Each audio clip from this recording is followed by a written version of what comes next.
Hello दोस्तों, स्वागत है आप सभी का फिर से एक बार इस YouTube चैनल पर। और आज हम लोग डिस्कस करेंगे हिस्ट्री के लिए एनसीईआरटी क्लास 6 के लिए, जिसमें अब तक हम लोगों ने 5 चैप्टर्स को कंप्लीट कर लिए हैं, जिनमें हम लोगों ने क्या पढ़े। हम एक स्टोरी बनाते हुए चल रहे हैं, तो वो स्टोरी मैं आपको एक बार बता देता हूँ कि जैसे हमने जब चैप्टर 1 को खोला तो वहाँ पर हमने देखा कि कहाँ पे कब और किस तरीके से चीज़ें विकसित होने लगी शुरुआती और प्राचीन समय पर। उसके बाद लोगों ने खाद्य संग्रह और भोजन उत्पादन के लिए क्या कोशिशें की, उसके बाद आरंभिक नगर किस तरीके से बनते गए, और फिर जो किताबें हमको मिली, जो कब्रें हमको मिली, वहाँ से हम लोगों ने पता किए कि किस तरीके से लोग रहते होंगे, उनको किस तरीके से वहाँ पे गड़ाया जाता होगा, और वो उनके साथ क्या चीज़ें मिली जिनसे आज हम लोग इस इतिहास को पढ़ पा रहे हैं। उसके बाद हम लोगों ने देखा कि एक राज्य कैसा होता है, वहाँ पर राजा कैसे होते हैं, और प्राचीन गणराज्य के ऊपर हम लोगों ने डिस्कस किया।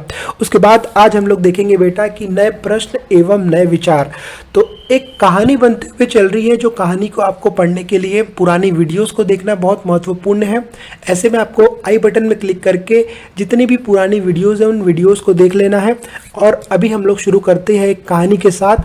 अनघा एक लड़की है जो कि अपनी विद्यालय की ओर से एक ट्रिप में जा रही है। होता है ना कि हम लोगों की हर साल एक ट्रिप जाती है, वैसे ही जो अनघा है उसकी भी एक ट्रिप जा रही है, जो ट्रिप देर रात पुणे महाराष्ट्र से वाराणसी की ओर जा रही है। ठीक है, तो उन्होंने क्या किए, इनने एक ट्रेन को पकड़ लिए। स्टेशन पर अनघा को जब उसकी माँ छोड़ने आई तो उन्होंने टीचर्स को कहा कि बच्चों को बुद्ध के बारे में और उनके साथ साथ सारनाथ देखने भी लेके जाइएगा। होता है ना कि हमारे माँ बाप जब हमारे शिक्षकों से बात करते हैं तो वे हमें कुछ सजेशन देते हैं, वैसे ही अनघा के माँ ने भी ये कहा कि बच्चों को बुद्ध के बारे में बताने के साथ साथ आप सारनाथ भी दिखाने ले जाइएगा। तो उसके बाद हम वहीं से चालू करते हैं बुद्ध की कहानी से। कौन है गौतम बुद्ध और इनकी खूबसूरत ज्ञान और इनकी खूबसूरत कहानी के ऊपर आज अभी हम लोग बात करेंगे। तो हम लोग शुरू करते हैं बुद्ध की कहानी के साथ। तो लगभग आज से बौद्ध धर्म के संस्थापक सिद्धार्थ थे। आपको पता होना चाहिए कि बौद्ध धर्म के जो संस्थापक है वो कौन है, सिद्धार्थ है। ये वर्ड आप लोगों को याद रखना है, जिन्हें हम गौतम या फिर गौतम बुद्ध के नाम से भी जानते हैं। उनका जन्म लगभग 2500 वर्ष पूर्व हुआ।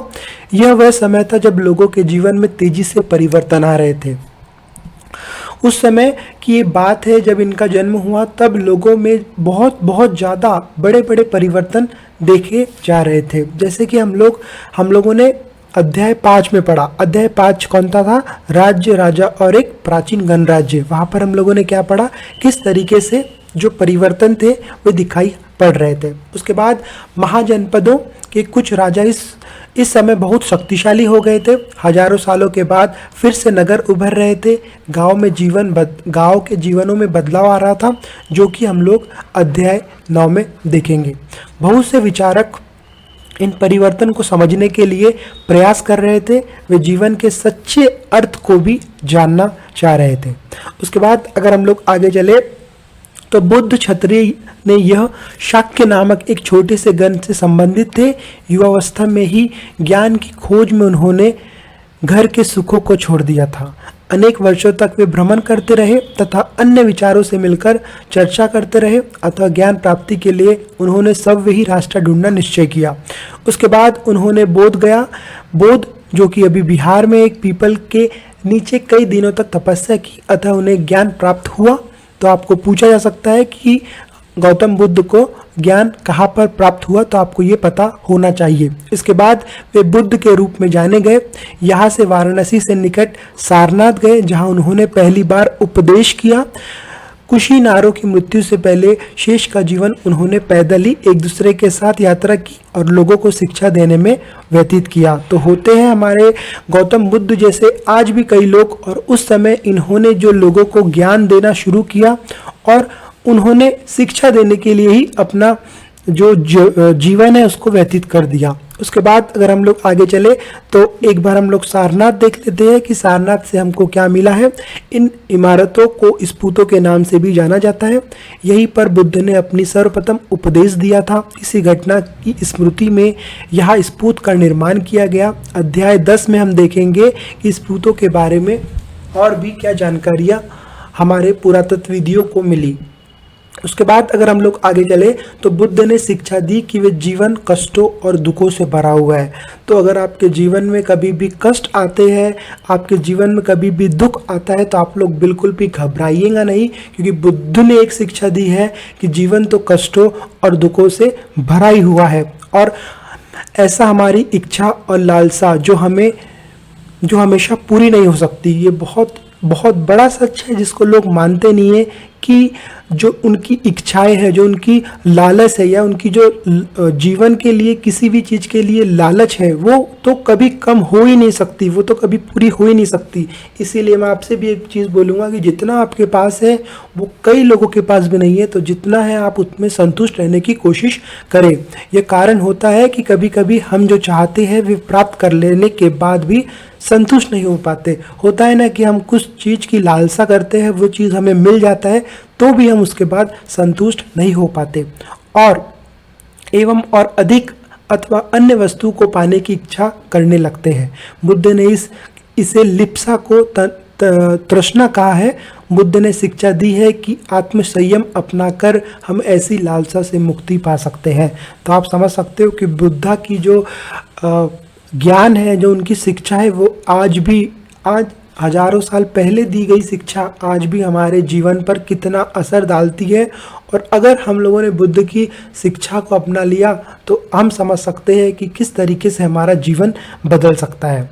उन्होंने लोगों को दयालु होने तथा मनुष्य के साथ साथ जानवरों के जीवन को भी आदर करने की शिक्षा दी। वे मानते थे कि हमारे कर्मों के परिणाम, चाहे वे अच्छे हो या बुरे, वर्तमान जीवन के साथ साथ बाद के जीवन को भी प्रभावित करते हैं। उन्होंने जो कर्म होता है हमारा, कि जैसे आज अगर हम अच्छाई करते हैं तो वह हमें हमारे इसी जीवन में कहीं ना कहीं हमको वापस पलट कर मिलता है। वैसे ही अगर हम किसी के साथ अभी बुरा करते हैं तो वो हमारे साथ इसी जन्म में बुरा होता है। इसीलिए बुद्ध ने भी उस समय पर कर्म को काफ़ी जोर दिया। बुद्ध ने अपनी शिक्षा सामान्य लोगों की प्राकृत भाषा में दी, इससे वे सामान्य लोग के संदेश को समझ सके। आपको एक चीज़ का क्वेश्चन का आंसर बताना है कि वेदों की रचना के लिए किस भाषा का प्रयोग हुआ था, जो कि आपके लिए प्रीलिम्स और साथ ही साथ मुख्य परीक्षा के लिए भी काफ़ी महत्वपूर्ण है। बुद्ध ने कहा कि लोगों किसी शिक्षा को केवल इसीलिए स्वीकार करें कि उनका उपदेश है, बल्कि वे इसे अपने विवेक से मापे। आओ देखें उन्होंने ऐसा किस प्रकार किया। ठीक है, तो आप लोग ये देख सकते हैं जो कि स्पूत आप लोगों को सारनाथ की स्पूत में ये चित्र जो मिला है। अगर आप लोग सारनाथ जाओ तो ये स्पूत को ज़रूर से ज़रूर देखो। उसके बाद अगर हम लोग एक किस्सा गौतमी की कहानी को देखें जो कि बुद्ध द्वारा है, तो आप समझ पाओगे इस कहानी से कि कितनी प्यारी प्यारी चीज़ें उस समय में बुद्ध के साथ घटित होती थी। ये बुद्ध के विषय में एक प्रसिद्ध कहानी है। एक समय की बात है, किस्सा गौतमी नामक एक स्त्री का पुत्र मर गया।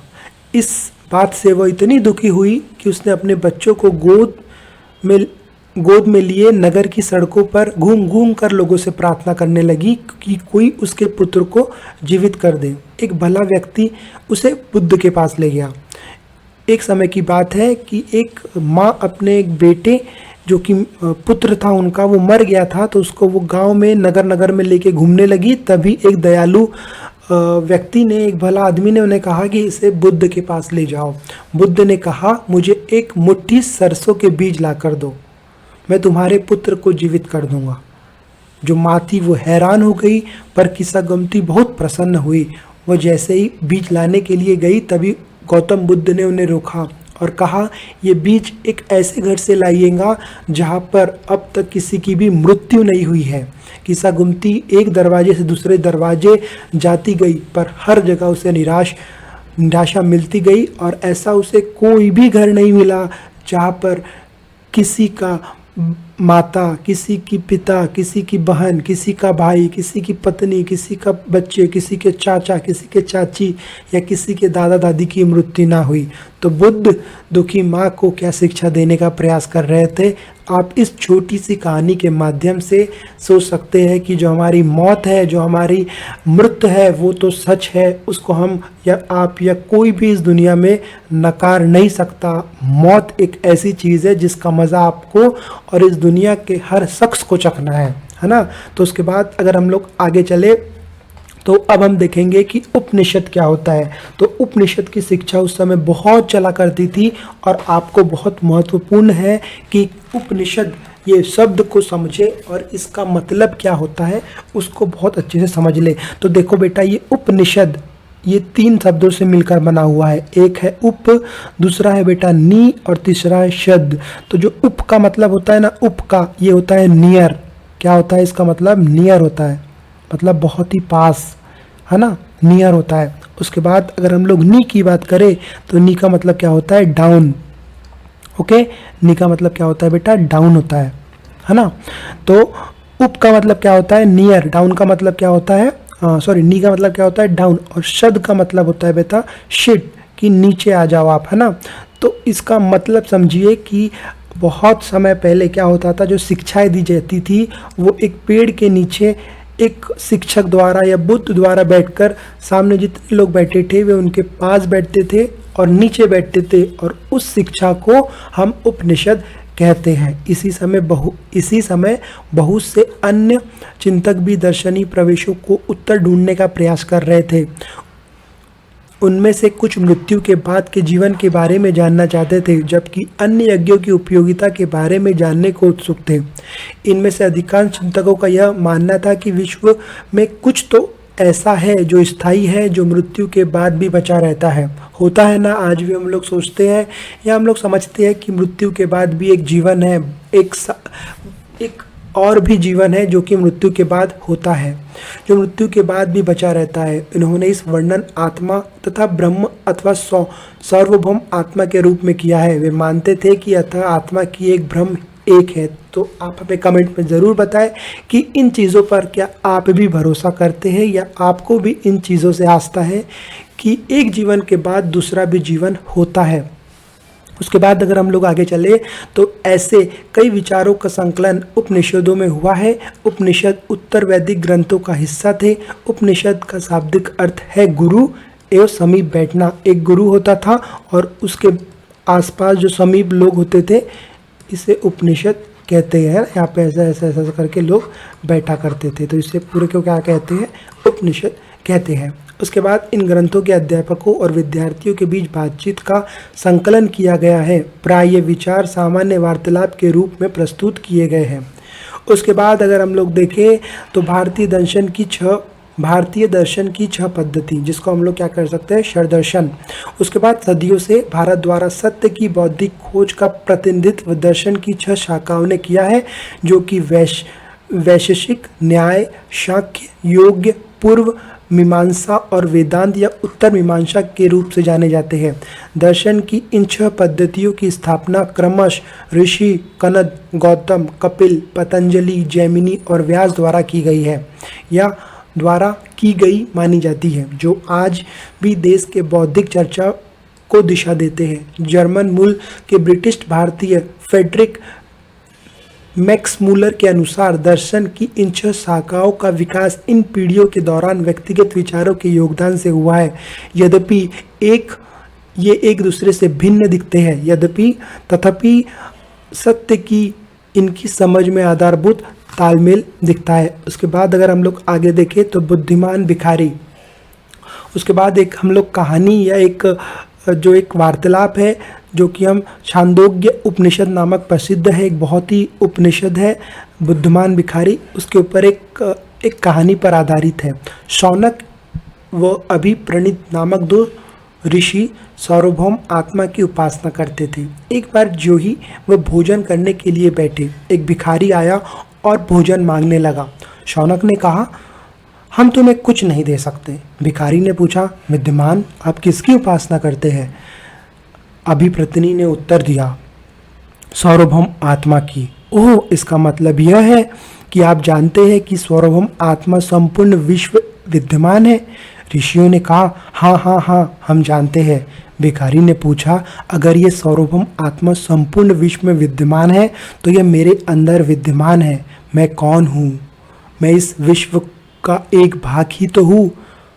तुम सत्य बोलते हो युवा ब्राह्मण, इसीलिए ये ऋषियाँ मुझे भोजन न देकर आप उस सार्वभौम आत्मा को भोजन देने से मना कर रहे हैं। भिखारी की सच्चाई जानकर ऋषियों ने उसे भोजन दे दिया। तो आपको बताना है कि भिखारी ने भोजन पाने के लिए ऋषियों को किस तरह से मनाया। और ये ऐसी छोटी छोटी ट्रिक्स को आप लोग भी सीख सकते हैं। समय के हिसाब से लोगों को किस तरीके से आप लोगों को फेस करना है, किस तरीक़ों से उन लोगों को चीज़ों को मनाना है, ये चीज़ें आप लोगों को सीखनी बहुत आवश्यक है इस युग में तो खास करके। उसके बाद अगर हम लोग आगे चले तो इन चर्चाओं में भाग लेने वाले अधिकांश पुरुष एवं पुरुष ब्राह्मण तथा राजा होते थे। कभी कभी लोग गार्गी, अपाला, घोषा, मैत्रेयी जैसे स्त्री विचारों का भी उल्लेख मिलता है, जो अपने विद्वता के लिए जानी जाती थी और वाद विवाद में भाग लिया करती थी। निर्धन व्यक्ति इस तरह के वाद विवाद से बहुत ही कम हिस्सा लेते थे। इस तरह का एक प्रसिद्ध अपवाद सत्यकाम जाबाल का है। सत्यकाम जाबाल एक नाम उसकी दासी माँ के नाम पर पड़ा। सत्यकाम के मन सत्य जानने की तीव्र जिज्ञासा उत्पन्न हुई। गौतम नाम एक ब्राह्मण ने उनकी अपने विद्यार्थी के रूप में स्वीकार किया तथा अपने समय के सर्वाधिक प्रसिद्ध विचारकों से वे एक बन गए। उपनिषदों के कई विचारों का विकास बाद में प्रसिद्ध विचार शंकराचार्य के द्वारा किया गया, जिसके बारे में हम लोग अगले चैप्टर्स में बेटा पढ़ने वाले हैं। उसके बाद व्याकरण विद्य पनीनी क्या है? इस युग में कुछ अन्य विद्वान भी खोज कर रहे थे। उन्हीं प्रसिद्ध विद्वानों में से पाणिनि ने संस्कृत भाषा के व्याकरण की रचना की। उन्होंने स्वर तथा व्यंजनों को एक विशेष क्रम में रखकर उनके आधार पर सूत्रों की रचना की। वे सूत्र बीजगणित जैसे कि अलजेब्रा के सूत्रों से काफ़ी मिलते जुलते हैं। इसका प्रयोग कर उन्होंने संस्कृत भाषा के उपयोग के लिए नियम लघु सूत्रों लगभग 3000 के रूप में लिखे हैं। उसके बाद हम लोग बेटा पढ़ने वाले हैं जैन धर्म के बारे में। ठीक है, तो जैन धर्म के बारे में जितना एनसीईआरटी में लिखा है उतना हम लोग पढ़ेंगे, और जब हम लोग डिटेल में जैन धर्म के ऊपर बात करेंगे तो उसका वीडियो अलग होगा। उसके लिए आप लोगों को चैनल को सब्सक्राइब करके बेल आइकन को दबा देना है। उससे क्या होगा, जब जैन धर्म की वीडियो आएंगी या कोई भी वीडियोज़ आएंगी तो आपको नोटिफिकेशन मिल जाएगा और आपकी पढ़ाई में किसी भी तरीके से बाध्य नहीं होंगी। उसके बाद अगर हम लोग जैन धर्म की बात करें तो इसी युग में अर्थात लगभग आज से 2500 वर्ष पूर्व जैन धर्म के 24वें तथा अंतिम तीर्थकार वर्धमान महावीर ने अपने विचारों का प्रसार किया। तो आपसे एक बहुत ही आसान सा क्वेश्चन पूछा जा सकता है कि जैन धर्म के 24वें तथा अंतिम तीर्थकार कौन थे? यह वज्र संघ के लिच्छवी कुल के क्षत्रिय राजकुमार थे। इस संघ के विषय में तुमने अध्याय 5 में पढ़ा है। ठीक है, हम लोगों ने चैप्टर नंबर 5 में इन सब चीज़ों के ऊपर पढ़ा है कि संघ क्या होता है।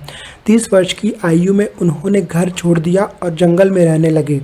12 वर्ष तक उन्होंने कठिन एकाकी जीवन व्यतीत किया। इसके बाद उन्हें ज्ञान प्राप्त हुआ। तो एक बात तो बहुत ही ऑब्वियस है कि जब तक आप अपना घर नहीं छोड़ेंगे, जब तक आप अपना कंफर्ट जोन को नहीं छोड़ेंगे, तब तक आप कुछ भी चीज़ों को नहीं बदल सकते हैं। क्योंकि इंसान जब तक कंफर्ट जोन में होता है वह कुछ भी चीज़ों को नहीं बदल पाता है। इसीलिए उन लोगों को भी लगता था कि घर के जो सुख होते हैं उसको छोड़ना काफ़ी आवश्यक है। क्योंकि इंसान जब तक बाहर की दुनिया को नहीं देखेगा, बाहर की दुनिया को नहीं समझेगा, तो हो सकता है कि वे कहीं ना कहीं अपनी जो सक्सेस है उसमें पीछे रह जाए। उनकी शिक्षा सरल थी। सत्य जानने की इच्छा रखने वाले प्रत्येक स्त्री व पुरुष को अपना घर छोड़ देना चाहिए। उन्हें अहिंसा के नियम का कड़ाई से पालन करना चाहिए, अर्थात किसी भी जीव को जीव को न तो नष्ट देना चाहिए और न ही उसकी हत्या करनी चाहिए। महावीर का कहना था सभी जीव जीना चाहते हैं, सभी के लिए जीवन प्रिय है। जैसे आपके लिए प्रिय है आपका जीवन, वैसे ही हर जानवरों के लिए भी उनका जीवन प्रिय है। तो महावीर ने कहा है कि उनको न मारे और न ही उन्हें कष्ट दे। महावीर ने अपनी शिक्षा प्रकृति में दी है। यही कारण है कि साधारण जन भी उनके तथा उनके अनुयायियों की शिक्षा को समझ सके। देश के अलग अलग हिस्सों में प्रकृत के अलग अलग रूप प्रचलित थे। प्रचलन क्षेत्र के आधार पर ही उनके अलग अलग नाम थे। जैसे कि मगध में बोली जाने वाली प्रकृत मागधी कहलाती थी। उसके बाद अगर हम लोग आगे चले तो जैन नाम से जाने गए महावीर के अनुयायियों को भोजन के लिए भिक्षा मांगकर सादा जीवन बिताना होता था। उन्हें पूरी तरह से ईमानदार होना पड़ता था, ना कि वे चोरी, न कि कोई उन्हें सख्त हिदायत दी। उन्हें ब्रह्मचार्य का पालन करना होता था। पुरुष को वस्त्रों सहित सब कुछ त्याग करना पड़ता था, है ना। आप लोगों ने अभी भी देखा होगा कि जो जैन धर्म के लोग होते हैं वे किसी भी प्रकार के कपड़े नहीं पहनते हैं, मतलब वो हर चीज़ों का त्याग कर देते हैं। तो जैन शब्द का जो हम लोग प्रयोग है वो जिन शब्द से निकलता है, जिसका अर्थ क्या होता है, विजेता, विनर, है ना। महावीर के लिए जिन शब्द का प्रयोग क्यों किया होगा इसके बारे में आपको बताना है। तो अगर हम लोग आगे चले तो अधिकांश व्यक्तियों के लिए ऐसे कड़े नियमों का पालन करना बहुत ही कठिन था। फिर भी हजारों व्यक्तियों ने इस नई जीवन शैली को जीने और सीखने के लिए अपने घर को छोड़ दिया। कई अपने घरों पर ही रहे और भिक्खुनी बने, लोगों को जीवन प्रदान करने के लिए उनकी सहायता की। आप लोग इनके जो जीवन है, जो जैन धर्मों के लोग हैं, उनको आज भी जाके ऑब्जर्व कर सकते हैं, है ना। तो इससे आपको समझ में आएगा कि आज से हज़ारों साल पहले और अब में क्या परिवर्तन दिखाई देते हैं। जिन चीज़ों को आप लोग यूपीएससी जैसी बड़ी बड़ी परीक्षाओं के मुख्य उत्तर में उसका उपयोग कर सकते हैं। मुख्य व्यापारियों ने जैन धर्म का समर्थन किया। किसानों के लिए इस नियमों का पालन अत्यंत कठिन था, क्योंकि फसल की रक्षा के लिए उन्हें कीड़े मकोड़े को मारना पड़ता था।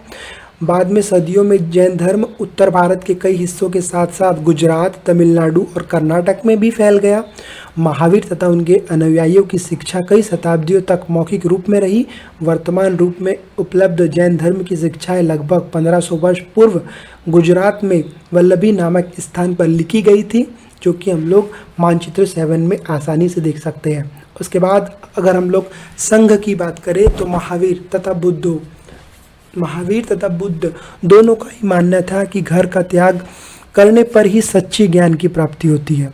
तो आपको ये क्वेश्चन पूछा जा सकता है कि ऐसे कौन से दो धर्म थे या ऐसे कौन से दो लोग थे जिन्होंने बताया था कि अगर आपको ज्ञान की प्राप्ति करनी है तो घर को आपको छोड़ना ही होगा। ऐसे लोगों के लिए ही उन्होंने संघ नामक संगठन बनाया, जहां घर का त्याग करने वाले लोग एक साथ रह सके। उसके बाद संघ में रहने वाले बौद्ध भिक्षुओं के लिए अनेक नियम जैसे कि विनय पिटक नामक ग्रंथ मिलते हैं। विनय पिटक से हमें पता चलता है कि संघों में पुरुषों और स्त्रियों के रहने के लिए अलग अलग व्यवस्था की गई थी। सभी व्यक्ति संघ में प्रवेश ले सकते थे। हालांकि संघ में प्रवेश लेने के लिए बच्चों को अपने माता पिता से, दासों से, अपने स्वामी से, राजा के लिए काम करने वाले लोगों को राजा से तथा कर्जदारों को अपने देनदारों की अनुमति लेनी होती थी। होता है ना कि अभी भी आप लोग जैसे एक शहर से दूसरे शहर पढ़ाई करने जाते हैं, तो आप लोग जहाँ पर आपके माता पिता क्यों ना हो या आपको जो भी आपका पालन पोषण कर रहा हो, उनकी बिना परमिशन के आप लोग यहाँ पर नहीं जा सकते। जो चीज़ें आज भी होती है और आज से हज़ारों साल पहले भी हो चुकी है। संघ में प्रवेश लेने वाले स्त्री पुरुष बहुत ही सादा जीवन जीते थे। वे अपना अधिकांश समय ध्यान करने में बिताते थे और एक निश्चित समय पे वे शहरों तथा गाँवों में जाकर भिक्षा मांगते थे। यही कारण है कि उन्हें भिक्खु तथा भिक्खुनी, साधु के लिए प्रकृत शब्द कहा गया है। वे आम लोगों को शिक्षा देने के साथ साथ एक दूसरे की सहायता भी करते थे। किसी तरह की आपसी लड़ाई का निपटारा करने के लिए वे प्राय बैठकों भी किया करते थे। अगर हम लोग आगे चले तो संघ में प्रवेश लेने वाले ब्राह्मण, क्षत्रिय, व्यापारी, मजदूर, नाई, गणिकाय तथा दास शामिल थे। इनमें से कई लोग बुद्ध की शिक्षाओं के विषय में लिखा तथा कुछ लोगों ने संगम में अपने जीवन के सुंदर के विषय में बहुत ही प्यारी प्यारी कविताओं का भी आचरण या फिर उन्होंने बहुत ही प्यारी प्यारी कविताएं भी उस समय पर लिखा। एक क्वेश्चन है आपके लिए, पिछले अध्याय में वर्णित संघ और इस अध्याय में वर्णित संघ के बीच में दो भिन्नताएं बताओ। इनमें से कौन सी जो भिन्नताएं वे आपको समान दिखती है वो भी आपको बताना है। उसके बाद अगर हम लोग आगे चले तो विहार हम लोग पढ़ेंगे। तो विहार क्या होता है, ये एक जगह है, ठीक है। तो जैन तथा बौद्ध भिक्खु पूरे साल एक स्थान से दूसरे स्थान घूमते हुए उपदेश दिया करते थे, है ना। केवल वर्षा ऋतु में जब यात्रा करना कठिन हो जाता था तो वे ने एक स्थान पर निवास लेना पड़ता था। ऐसे समय वे अपने अनुयायियों द्वारा उद्यानों में बनाए गए अस्थायी निवासों में अथवा पहाड़ी क्षेत्रों में प्राकृतिक गुफाओं में रहते थे। जैसे जैसे समय बीतता गया भिक्खु भिक्खुनियों ने सव्य तथा उनके समर्थनों के लिए अस्थायी शरण स्थलों की आवश्यकता का अनुभव किया। तब तक शरण स्थल बनाए गए जिन्हें विहार कहा जाता है। आप लोग इसको विहार कह सकते हैं। जैसे अगर आप लोग नागपुर में रहते होंगे या फिर किसी भी क्षेत्र में रहते होंगे तो वहाँ पर आपको एक ना एक विहार तो मिल जाएगा। जैसे बौद्ध विहार करके नागपुर में स्थित है, अगर आप लोग आए तो एक बार जरूर वहाँ पर घूमें। तो आरंभिक विहार लकड़ी के बनाए गए थे तथा बाद में इनका निर्माण ईंटों का प्रयोग होने लगा। मतलब पहले जब जो विहार बने उनको मिट्टियों से बनाया गया और उसके बाद जब बनाया गया तो उनमें ईंटों का भी उपयोग किया जाने लगा, ठीक है। उसके बाद पश्चिमी भारत में विशेषकर कुछ विहार पहाड़ियों को खोद कर बनाए गए। उसके बाद पहाड़ी को काटकर बनाई गई एक गुफा, इसे कार्ले वर्तमान महाराष्ट्र में स्थित गुफा है। भिक्खु भिक्खुनियों ने इन शरण स्थलों में रहकर ध्यान करते थे। मतलब ऐसी जगहों पर वे लोग ध्यान करते थे। एक बौद्ध ग्रंथ से ज्ञात होता है कि जिस तरह महासागरों से मिलने पर नदियाँ अलग अलग उनकी पहचान समाप्त हो जाती है। जैसे होता है ना कि जब कोई छोटी छोटी सहायक नदी एक बहुत बड़ी नदी में जाके मिल जाती है तो उनकी पहचान समाप्त हो जाती है। ठीक उसी तरह बुद्ध के अनुयायी जब भिक्षुओं की श्रेणी में प्रवेश करते हैं तो वे अपने वर्ण, श्रेणी और परिवार सबको त्याग देते हैं। मतलब जो यूनिटी होती है वो बौद्ध धर्म से आप बहुत ही अच्छे से सीख सकते हैं। प्राय किसी धन व्यापारी, राजा अथवा भूस्वामी द्वारा दान में दी गई भूमि का विहार का निर्माण होता था। मतलब लोग विभिन्न प्रकारों से दान किया करते थे और ऐसे में विहार का निर्माण होता था। स्थायी व्यक्ति भिक्खु भिक्खुनियों के लिए भोजन, वस्त्र तथा दवाइयाँ लेकर आते थे। इसके बदले वे भिक्खु और भिक्खुनियों लोगों को शिक्षा देते थे, जो उनको किसी भी प्रकार से भोजन एवं वस्त्र देते थे। तो इन लोग क्या करते थे, उनको शिक्षा वापसी में देते थे।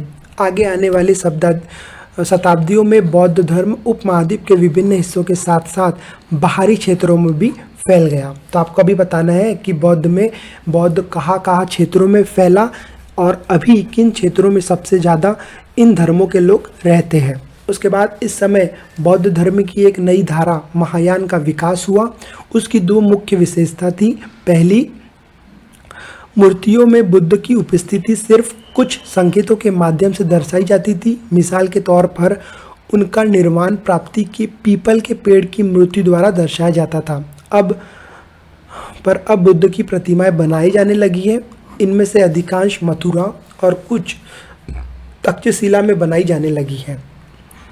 उसके बाद अगर हम लोग दूसरे की बात करें तो दूसरा परिवर्तन बोधिसत्व में आस्था को लेकर आया। बोधिसत्व उन्हें कहते हैं जो ज्ञान प्राप्ति के बाद एकांतवास करते हुए ध्यान साधना कर सकते थे, लेकिन ऐसे करने के बजाय वे लोगों को शिक्षा देने के मदद करने के लिए सांसारिक परिवेश में ही रहना ठीक समझने लगे। धीरे धीरे बौद्धिस्व की पूजा काफ़ी लोकप्रिय हो गई और पूरे मध्य एशिया में उसके बाद चीन के बाद कोरिया तथा जापान तक फैल गई। इसी से आप लोग देख सकते हो कि अभी भी बौद्ध धर्म को मानने वाले बहुत से लोग मध्य एशिया तथा चीन और साउथ कोरिया और कोरिया जैसे देशों में आपको देखने को मिल जाएंगे। उसके बाद बौद्ध धर्म का प्रसार पश्चिमी तथा दक्षिणी भारत में हुआ, जहां बौद्ध भिक्षुओं को रहने के लिए पहाड़ों में दर्जनों गुफाएं खोदी गई। उसके बाद बौद्ध धर्म दक्षिण पूर्व की ओर श्रीलंका, म्यांमार, थाईलैंड, तथा इंडोनेशिया सहित दक्षिण पूर्व एशिया के अन्य भागों में भी फैल गया। थेरवाद नामक बौद्ध ग्रंथ का आरंभिक रूप इन क्षेत्रों में ही अधिक प्रचलित था। उसके बाद तीर्थयात्री के बाद हम लोग पढ़ेंगे। उसके बाद अगर हम लोग तीर्थयात्री के बाद में बात करें तो तीर्थयात्री वे स्त्री पुरुष होते थे जो प्रार्थना के लिए पवित्र स्थानों की यात्रा किया करते थे। इसी तरह भारत की यात्रा पर आया चीनी बौद्ध तीर्थयात्री फाशियन काफ़ी प्रसिद्ध है। वह करीब आज से मतलब 2000 से 1600 साल पहले आया था। स्वेन संग 1400 साल पहले भारत आया था और उसके करीब 50 साल बाद स्तिंग आया। वे सब बुद्ध के जीवन से जुड़ी जगहों के लिए प्रसिद्ध मठों को देखने के लिए भारत आए थे, है ना। अभी होता है ना हमारे बहुत ही महत्वपूर्ण जो आर्कियोलॉजिक साइट है या जो बहुत ही महत्वपूर्ण इतिहास है उनको देखने के लिए विभिन्न प्रकारों से देशों से लोग आते हैं। जो रेवेन्यू जनरेट होता है वे बहुत ही ज़्यादा हमारे इकोनॉमी को भी बूस्ट करता है। इनमें से प्रत्येक तीर्थयात्री ने अपनी यात्रा का वर्णन लिखा है। इन्होंने अपनी यात्रा के दौरान आई मुश्किलों के बारे में लिखा है। इन यात्राओं में कई वर्ष लग जाया करते थे। जिन्हें देशों और मठों को उन्होंने देखा, उनके बारे में उन्होंने लिखा और उन किताबों का भी उल्लेख लिखा जिन्हें वे अपने साथ लेकर चले गए, जो किताबें आपको आज भी इन देशों में मौजूद मिलेंगी। अब हम लोग देखेंगे नालंदा शिक्षा का एक विशिष्ट केंद्र। अगर आपको पता हो नालंदा यूनिवर्सिटी जो कि बिहार में स्थित थी, जिसको एक मुगल शासक जो कि आपको बताना है कि वे कौन था गौरी था जिसने नालंदा यूनिवर्सिटी को जला दिया। तो कई लोग नालंदा में पढ़ने के लिए विभिन्न देशों से आते थे। चीन, कोरिया और तुर्किया जैसे बड़े बड़े देशों से लोग नालंदा में शिक्षा प्राप्त करने आते थे, जो कि उस समय में लगभग शिक्षा का इतना बड़ा स्रोत था जहाँ पे 90 लाख किताबें होती थी। और एक बहुत ही प्रसिद्ध कहानी है, वो कहानी कुछ इस तरीके से है कि जो मैं आपको पता करने बोल रहा हूँ 90 लाख, है ना, 90 लाख किताबें मौजूद थी। आप लोग सोच सकते हो 90 लाख किताबें क्या होती है, जो कि नालंदा यूनिवर्सिटी में थी, जिसको जला दिया गया। किसने जलाया आपको बताना है, सर्च करना है। उसके बाद जिसने इसको जलाया, तो ऐसे लोग अब तक कहते हैं कि जो किताबों को उन्होंने जलाए वो लगभग आज से मतलब जिस दिन उसको जलाया गया उससे 3 महीने तक वो जलती रही। तो आप लोग कर सकते हो और वो लगा सकते हो कि कितनी किताबें होंगी और उसको कितना समय लगा किताबों को जलने के लिए। तो आप हमें बताइएगा नालंदा के बारे में पढ़कर। और अगर आप लोग नहीं तो हम एक वीडियो भी बना देंगे नालंदा यूनिवर्सिटी में क्या हुआ था और इसको किसने जलाया था। अगर अभी हम लोग देखें तो अगर हम लोग नालंदा यूनिवर्सिटी को देखें तो वो कुछ इस तरीके से आपको देखने को मिलती है। हालांकि नालंदा यूनिवर्सिटी अभी तो ये न्यू यूनिवर्सिटी है जो कि अभी डॉक्टर APJ अब्दुल कलाम ने इसको फिर से बनाने के लिए कहा है।